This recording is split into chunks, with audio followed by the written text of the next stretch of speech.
Buenos días, bienvenidos al tercer conversatorio AIFE. En este conversatorio de fin de año, después de nuestros primeros 3 meses, tengo el agrado de poder compartirlo con nuestro director responsable de lo que son las investigaciones internas. El nombre de Daniel Ventura Bustos, un nombre muy reconocido dentro de lo que es la plaza local. Ventura es un profesional con muchísimos años de experiencia y combina y conjuga 3 factores que realmente son muy importantes. Ventura es abogado, los comienzos de su carrera, durante largos años lo hizo como miembro del Poder Judicial, llegando a ocupar el cargo de secretario en juzgados criminales de la capital federal de la República Argentina. A continuación, después empezó a desarrollar, desde hace aproximadamente unos 15 años, su experiencia dentro de lo que era el derecho penal en el ámbito privado y, mientras tanto, complementaba este perfil siendo profesor universitario de las cátedras de Derecho Penal, de carreras de grado y de carreras de posgrado en prestigiosas universidades de nuestra República Argentina, con lo cual quiero saludar a Ventura, agradecerle primero por acompañarnos en AIFE desde un principio y segundo por ayudarnos en este conversatorio en el cual vamos a tratar de poder delinear, poder conjugar cuáles son los principios básicos de la investigación legal, principios básicos que normalmente tienen que ser tenidos en cuenta para el desarrollo de la actividad de los profesionales de fraude, y muchas veces existen zonas grises y estas zonas grises pueden llegar a conducir a que los procesos no terminen como uno desearía que terminen. Así que bueno, Ventura, buenos días. Buenos días, Walter. Muchos agradecimientos de mi parte también. No solo por haberme dado la posibilidad de compartir con vos en este conversatorio algunas experiencias y algunos lineamientos que más adelante seguramente profundizaremos desde lo que es mi área de especialidad, sino fundamentalmente por la invitación que me hiciste en su momento para integrar de manera activa esta red educativa en pos de formar los investigadores del futuro en lo que es el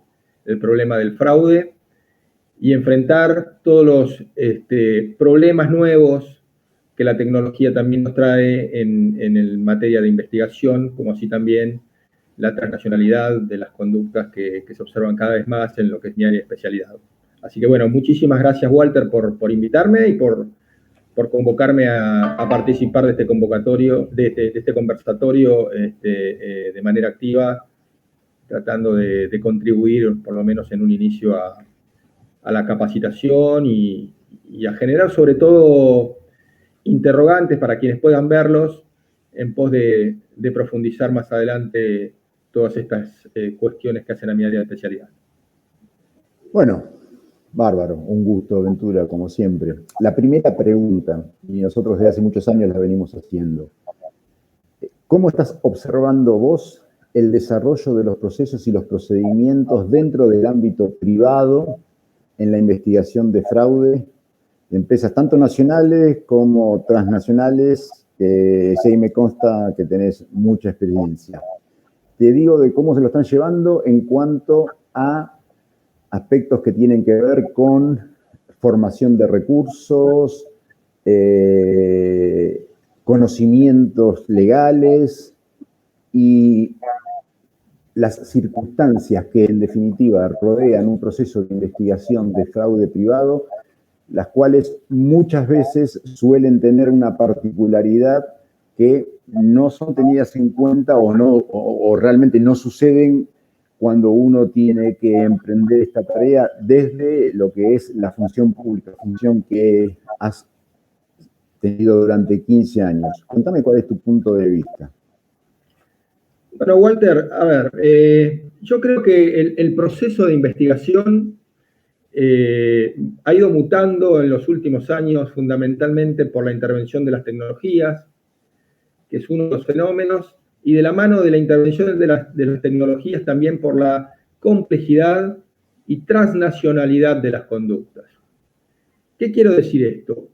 Tradicionalmente, los investigadores se capacitaban para una investigación local, con prueba que debía ser recogida de manera local, con prueba que nosotros damos en llamar prueba tradicional, prueba tangible, y que, más allá de las dificultades propias de las que seguramente más adelante vamos a hablar, vinculadas al modo de recolección y a los límites que pueden existir para la recolección de esas evidencias, han complejizado actualmente la utilización de nuevas tecnologías porque la prueba está y no está. Y al estar y no estar, a estar de manera virtual, se deben reconducir las maneras de investigación y fundamentalmente de la mano de variar los métodos de investigación y de la recolección de pruebas, fundamentalmente para que esa tarea pueda ser realizada de una manera óptima en pos del objetivo buscado. La parte más importante de esto, y de acá un poco la génesis de la creación del AIFE cuando me convocaste, básicamente esta mutación constante y cada vez más rápida de las técnicas de investigación y de los límites que hay que tener y modo de recolección de evidencias, es necesaria fundamentalmente una capacitación constante, una formación original de los investigadores, básicamente, pero una capacitación constante porque tanto desde el punto de vista de los métodos forenses de recolección de evidencia, como de los marcos legales que van condicionando o posibilitando esa recolección de evidencias, todo cambia cada vez mucho más rápido. Asistimos de la mano de la transnacionalidad de las conductas a un proceso que ya se ha iniciado hace varios años al advertirse esta cuestión, que tiene que ver con la cada vez más importante existencia de normas internacionales que permiten no solo la cooperación, sino la punibilidad, es decir, el castigo de determinadas conductas que en el derecho tradicional, al no existir estas nuevas tecnologías, no existían. Con lo cual, este marco cada vez más creciente de normas internacionales, más adelante, si querés, puntualizamos muy genéricamente de qué estamos hablando, hacen que sea imprescindible la capacitación, pero de la mano de eso también es imprescindible la cooperación internacional constante para que las maniobras de fraude y cualquier otro delito cometido dentro de una organización o desde la organización, ¿sí?, pueda encontrar una respuesta tanto de manera interna como externa. No puedo dejar de marcarte, Walter, que a la hora de poder encarar una investigación, para que esta investigación sea válida, esta investigación debe estar realizada tanto en la manera o etapa de recolección de pruebas, cuanto en el planteo del caso, debe estar circunscripta o debe respetar distintas normas. Como dije hace un minuto, hay normas internacionales que ayudan, pero que también marcan la cancha. Pero no son las únicas, porque en cada país y en cada organización existen normas adicionales que van fijando los límites para poder emprender de manera válida y que ese caso pueda prosperar luego, si es planteado en los tribunales, normas que fijan pautas de acceso a determinados lugares o a determinadas conductas que son las que van marcando al investigador ese camino. Desde ese punto de vista, es muy importante conocer cuál es el marco normativo y de ahí la importancia de una pata legal en lo que es la capacitación de los investigadores. Yo estaba escuchándote y creo que vos muchas veces lo has dicho y me gustaría que lo vuelvas a repetir, la importancia de saber si la agresión que estamos investigando es una agresión que viene de dentro de la propia empresa, en qué cambiaría, o si es hecha por un tercero, fuera de la propia empresa. En realidad hay un factor común de disposiciones legales y normas a respetar. No obstante ello, creo que hay una diferencia cuando la agresión o la investigación tiene que ver con recurso propio o es una agresión que viene desde el exterior, hecha por un tercero, un proveedor, un estafador, un ciberestafador. Contanos un poco, Ventura. Bueno, Walter, sin profundizar demasiado en la cuestión, porque me parece que el objetivo de esta charla un poco es enmarcar la importancia del conocimiento del tema legal. Vos dentro de lo que es el mundo del derecho tenés distintos tipos de responsabilidades. Vos tenés responsabilidades de un mismo hecho, pueden hacer distintos tipos de responsabilidades. Responsabilidades de orden interno, como puede ser una responsabilidad a un código determinado interno de la empresa. Pueden hacer responsabilidades de tipo administrativo cuando esta conducta es enmarcada dentro de lo que es un organismo público. Pueden existir responsabilidades de tipo laboral, en los casos en los que un dependiente se valga de la infraestructura que brinda la empresa para poder llevar a cabo una conducta que no es ajustada a derecho. O pueden haber responsabilidades civiles o penales. En la mayoría de los ámbitos de responsabilidad que nosotros venimos hablando, las responsabilidades pueden llegar a ser objetivas. En cambio, en el ámbito del derecho penal, las responsabilidades son subjetivas, son de las personas y no del organismo al cual ellas pertenecen o en el cual ellas se desempeñan. Por otro lado, como vos bien decías, un hecho no ajustado a derecho puede venir del seno de la organización, sea pública o privada, o puede atacar a la organización pública o privada. Y la capacidad de respuesta desde mi punto de vista es diferente según sea el caso. ¿Por qué? Si es dentro de la organización y desde la organización que se comete ese hecho, podemos a su vez encontrarnos con casos que desde dentro de la organización dañan a la organización o desde dentro de la organización dañan a terceros. Digo, utilizando los recursos propios de la empresa, se comete una estafa que, por ejemplo, damnifica a un tercero, sea empresa o no ese tercero. Eso hace nacer a su vez responsabilidades probablemente si no se cumplen con las disposiciones normativas y si no se investigan y se agotan las instancias de investigación o en algunos casos, de acuerdo a la ley local de responsabilidad empresaria o de compliance, pueden generar responsabilidades de la empresa para con los terceros. ¿Qué quiero decir con esto? Que si la empresa no cumple proactivamente con la investigación y en algunos casos algunas regulaciones también imponen la denuncia de ese hecho frente a las autoridades judiciales encargadas de investigarlo, puede inclusive la organización incurrir en una responsabilidad penal bajo alguna de las normas de compliance de algunos países y además va a tener una responsabilidad muy probablemente de tipo civil a título de un daño o de un perjuicio al tercero, si es que no demuestra como producto de esa investigación que además ha adoptado todos los recaudos tendientes a que esa conducta pudiese no ya haber sido llevado a cabo con los controles periódicos y la investigación constante de las áreas internas de la empresa. Entonces, desde ese punto de vista, nosotros nos podemos encontrar frente a distintos supuestos. Cada supuesto, básicamente, dispondrá de obligaciones diferentes por parte de la organización o de normas diferentes de acuerdo si afectan a terceros o si afecta a la propia empresa. A título de ejemplo, en muchas normas de compliance interno de las organizaciones imponen a los responsables de compliance la obligación de investigar y eventualmente tomar las medidas legales que sean pertinentes de la mano o no de una denuncia por los hechos que damnifiquen a la propia organización. Pero, sobre todo, por ejemplo, en el caso de Argentina, la no adopción de la denuncia y de la investigación por las áreas de compliance cuando el hecho damnifica a terceros, también es una obligación legal que debe ser respetada por las autoridades. Y de ahí nace de la mano de ello nace la obligación de tener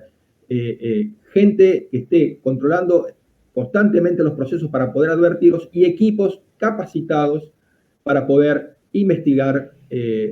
cada una de esas conductas y tomar la decisión que, de acuerdo a las normas internas o de acuerdo a las normas locales, sean obligatorias para esa organización. Ahí es donde quiero hacer un punto y quiero poner especial énfasis. Cuando vos me decís equipos capacitados, y volvemos otra vez al punto de capacitar para hacer una investigación. En general, durante estos años lo que hemos visto es que la profesionalización en la investigación normalmente se daba no en forma paralela a lo que es el desarrollo de las áreas de fraude. ¿Qué quiero decir con esto? Quiero decir que las áreas de fraude es como en las áreas de fraude convergían una serie de profesionales que por determinadas características o que por determinadas funciones que en principio parecería que pueden ser similares, se hacían cargo de esta área y las investigaciones formaban parte de estas áreas. Ahora bien, vos lo que estás marcando es que sin la capacitación necesaria, las personas que emprenden esta tarea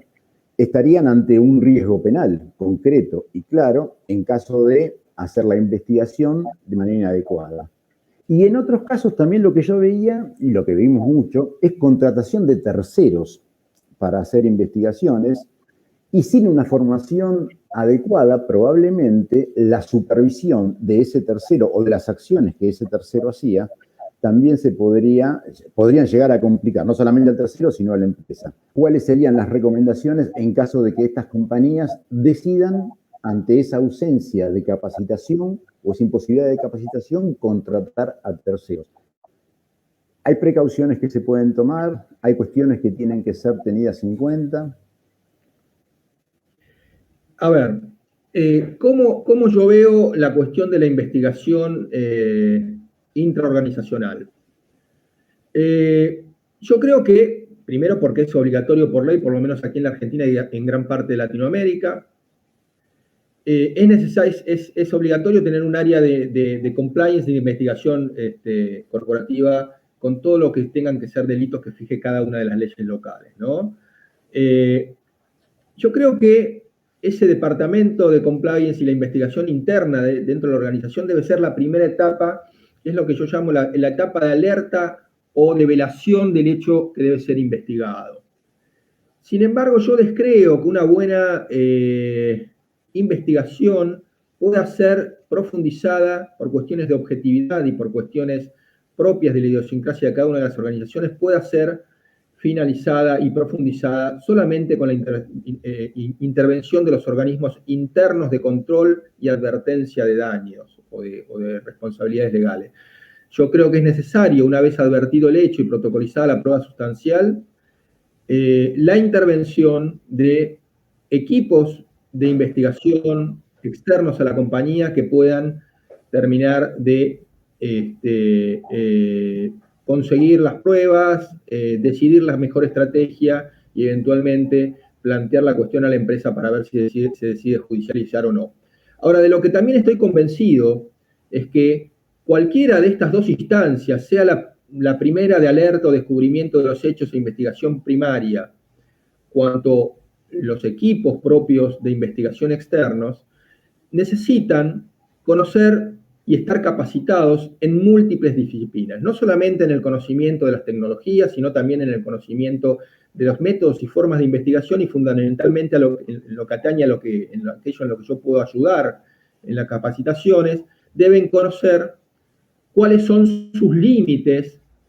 en todos los casos para que esa investigación, por más ahínco que se le ponga, sea válida y se pueda tomar legalmente la decisión de judicializarla o no, o las decisiones que haya que tomar, aun cuando no se judicialice. Doy el caso de desvincular a un empleado de la compañía sin que eso se llegue a judicializar.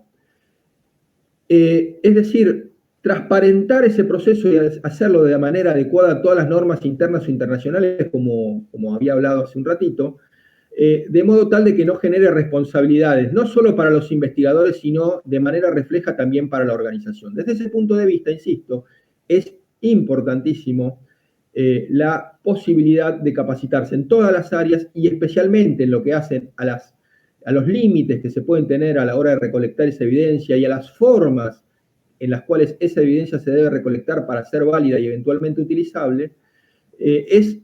primordial la actualización y la capacitación en primer término en todo lo que son los aspectos de normativas internas, nacionales o internacionales. Te estás poniendo en un primer plano entonces que las empresas deberían contar con recursos que estén realmente formados dentro de lo que es el área de la investigación, que aparte de lo que es la disciplina, como bien habías hablado en principio, tenía que ver o tradicionalmente que tiene que ver con el derecho, con las ciencias económicas, también tiene que ver con la criminalística esencialmente, y después también debería tener que tener un profundo conocimiento de todo lo que es el marco legal, como para poder respetar esos límites, pero evidentemente entonces yo estoy viendo que hay un problema en el cual cuando las empresas no tienen formados estos recursos y están haciendo su tarea con recursos a los cuales todavía les falta complementar esta actividad y esta formación, están asumiendo un riesgo no solamente el recurso en sí mismo a título personal, sino también a la empresa. ¿Qué crees? ¿Por qué crees que la empresa no ha, hasta, por lo menos hasta hace unos años, yo creo que ahora está empezando a cambiar, no ha intentado modificar esa situación y jerarquizar y reclutar recursos que son específicos, orientados a la investigación de fraude,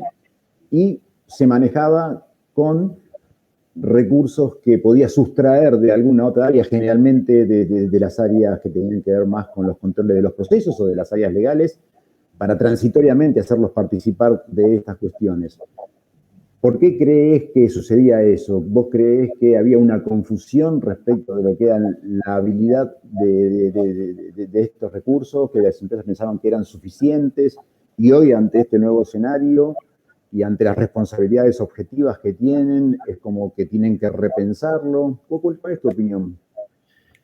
Mira, Walter, de la mano de todos los procesos que yo te dije que se han dado a nivel internacional, el tema de la transnacionalidad, el tema de la generación de normas y marcos internacionales de cooperación,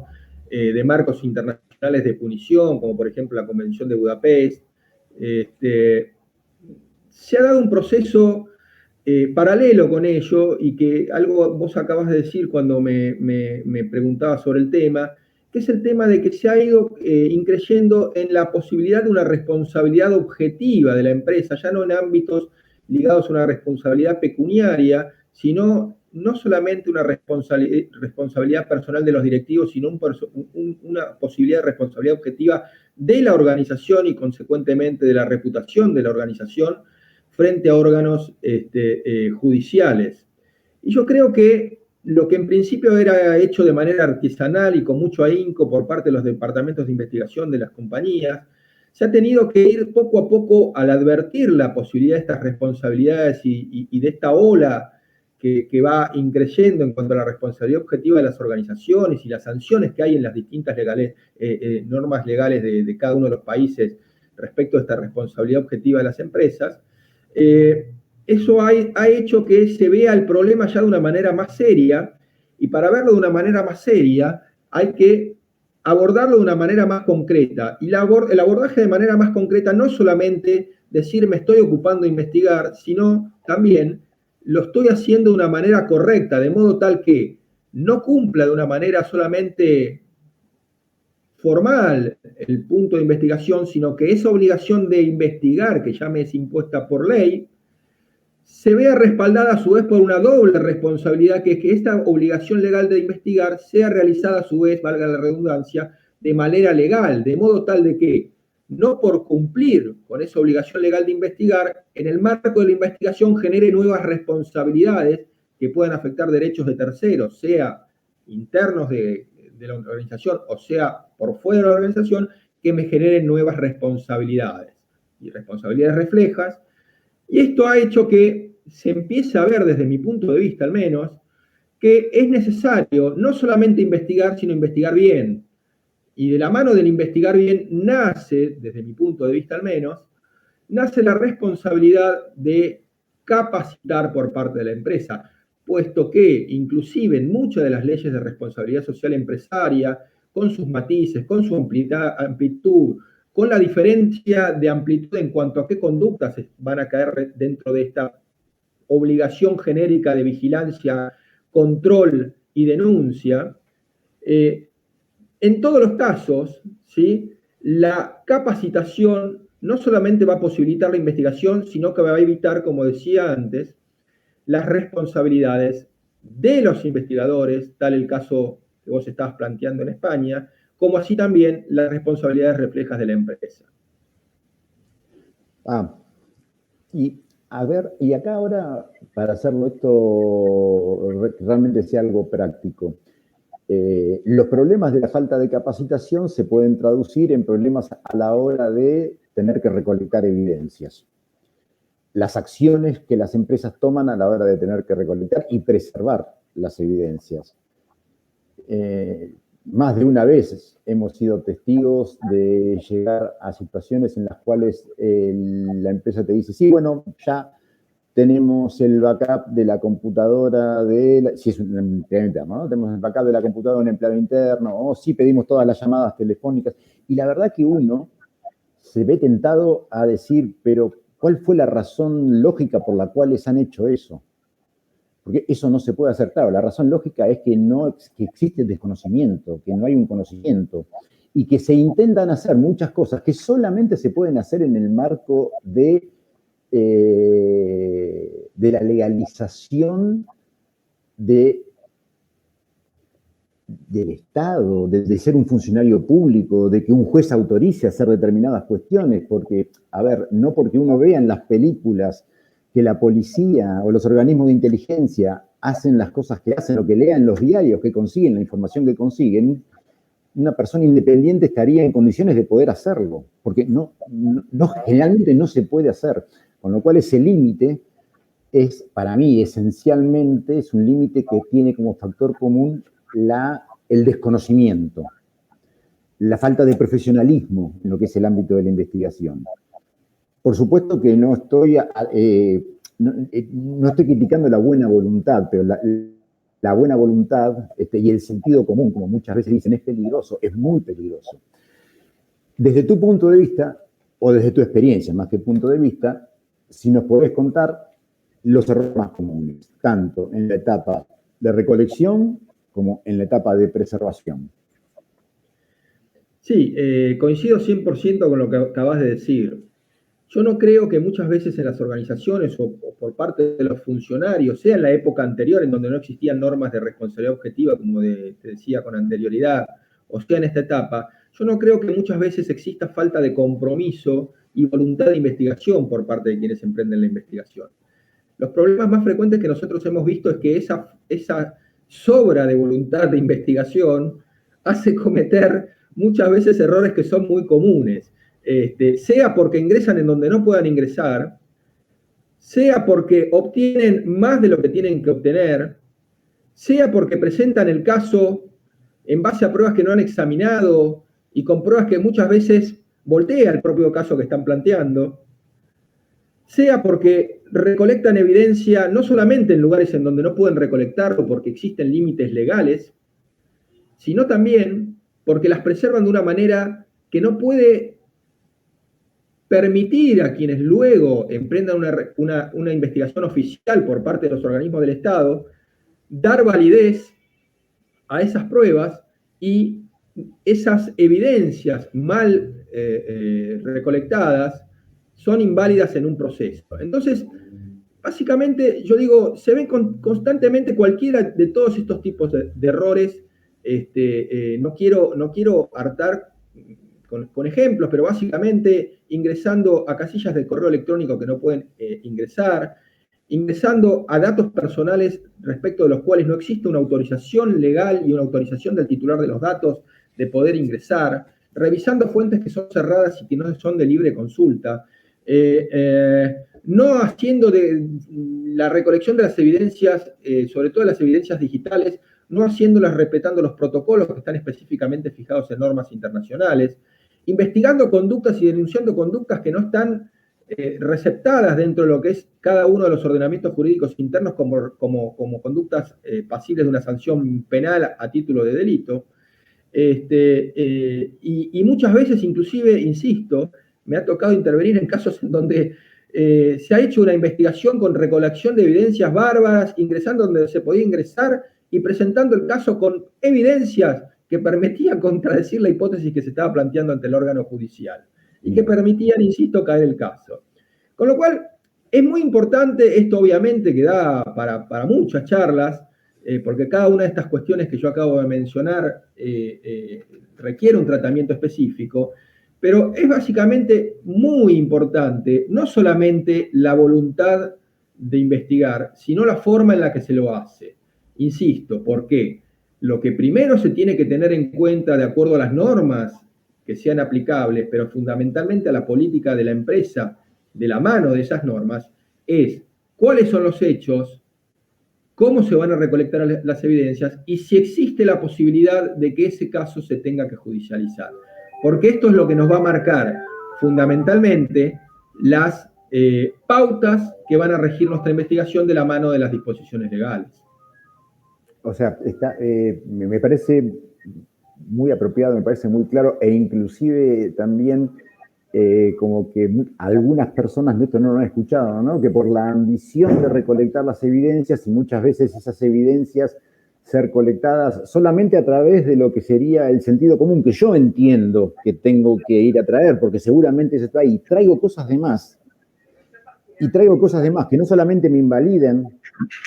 lo que estoy queriendo hacer, que es la tarea primaria, sino que tal vez hasta después me expongan, en alguna medida, a algunos otros casos que tengan que ver con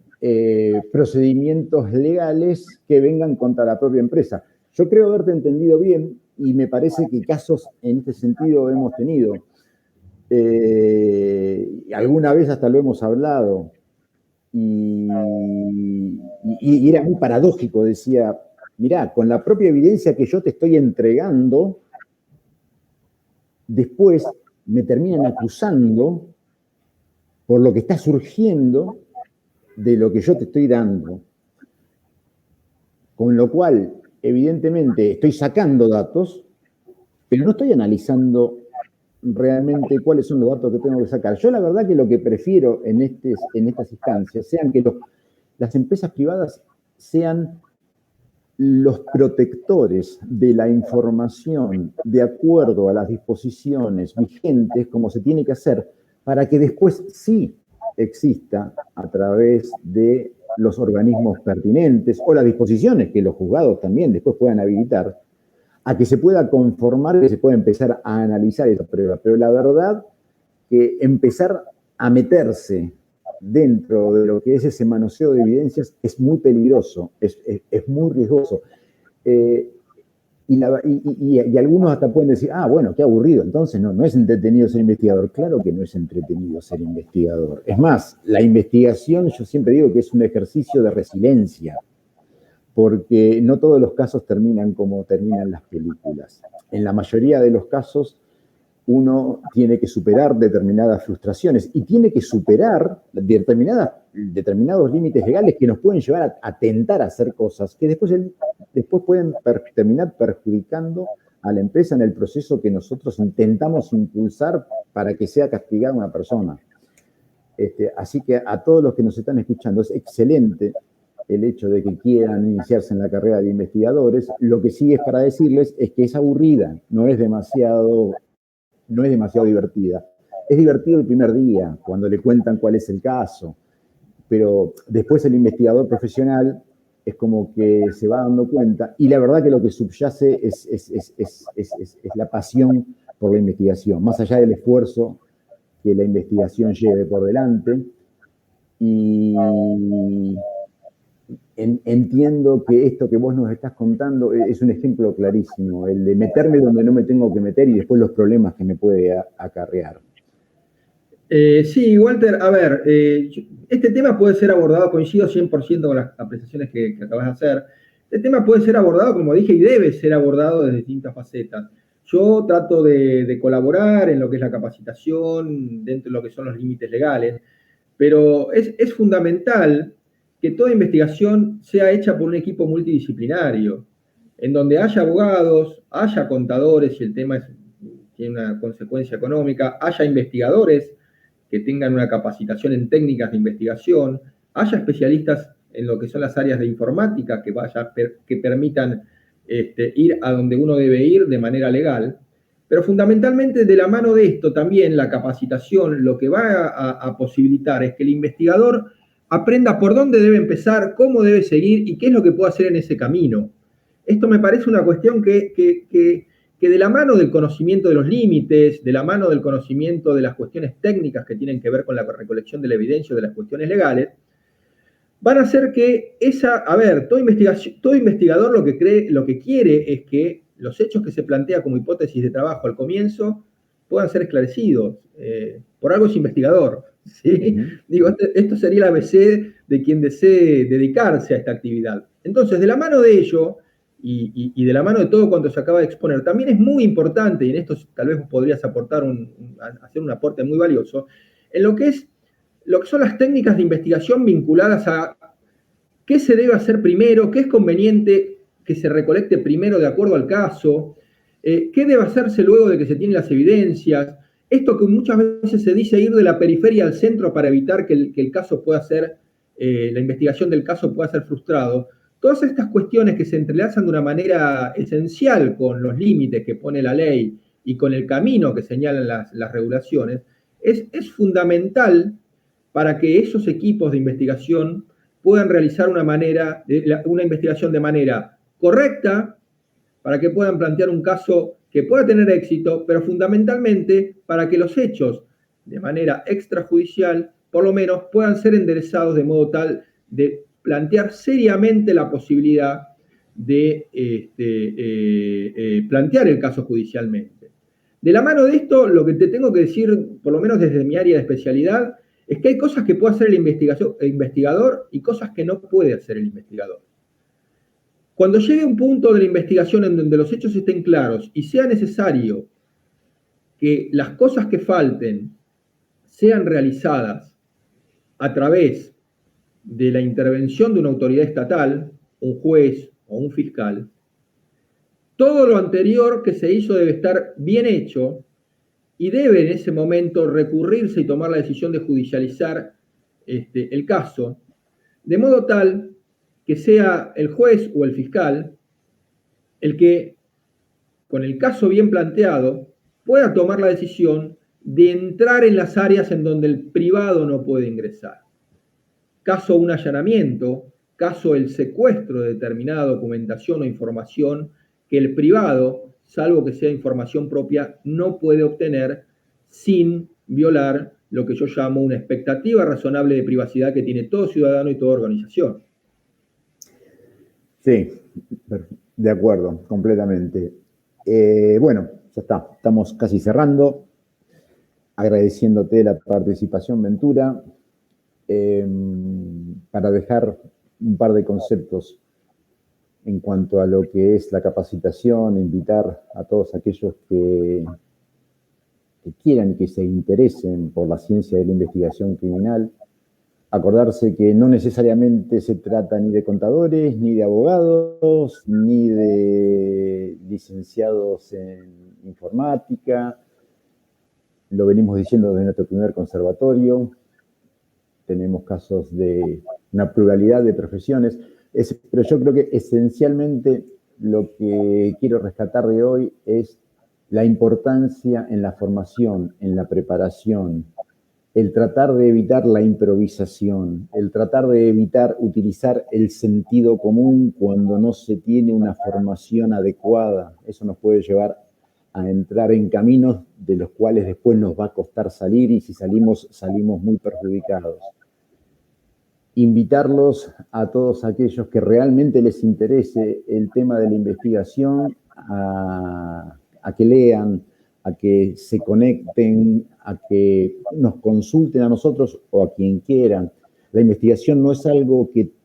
todo el mundo puede hacer. Hay una característica de personalidad muy importante que limita a alguna persona que está capacitada o que no está capacitada. Eso da para otro tema, da para otro capítulo, pero lo que sí hay dos cosas por lo menos que tienen que saber aquellos que lo quieren empezar a hacer. Escuchen antes de hablar, entiendan antes de emitir una opinión y en caso que sientan incertidumbre de cómo seguir, consulten y tengan en claro que la acción que están tomando de investigación, y yo creo que a lo largo de los años va a ser todavía mucho más importante, lleva implícita una responsabilidad individual que debería ser, por lo menos, aconsejable que sea tomada en la medida que estemos completamente seguros de que tenemos la capacidad como para poder hacerlo. Ventura, te agradezco. Esperemos seguir adelante. Tenemos ya unos centenares de seguidores, tenemos gente que nos hace preguntas. Las ayudas que nosotros nos estamos proponiendo dar también la vamos a dejar plasmada a través de la registración de cada uno de nuestros miembros en nuestra página web, para que a partir de ser miembro primario tengan la posibilidad de poder acceder a hacer consultas sobre incidentes personales que puedan estar pasando. Después de todo, el AIFE tiene un alcance regional y la mayoría de los integrantes son personas que, como Ventura, tienen muchos años de experiencia y probablemente puedan ser un buen consejero, sobre todo para aquellos que se están iniciando, en caso de que la duda se presente en cada una de las investigaciones o en alguna de las investigaciones que estamos llevando adelante. Así que bueno, les agradecemos mucho. Agradezco a Ventura, desde el AIFE agradecemos a todos aquellos que nos están siguiendo, a todos los que nos están ayudando y nos vemos en el próximo conversatorio y que tengan un feliz año. Chao, hasta luego.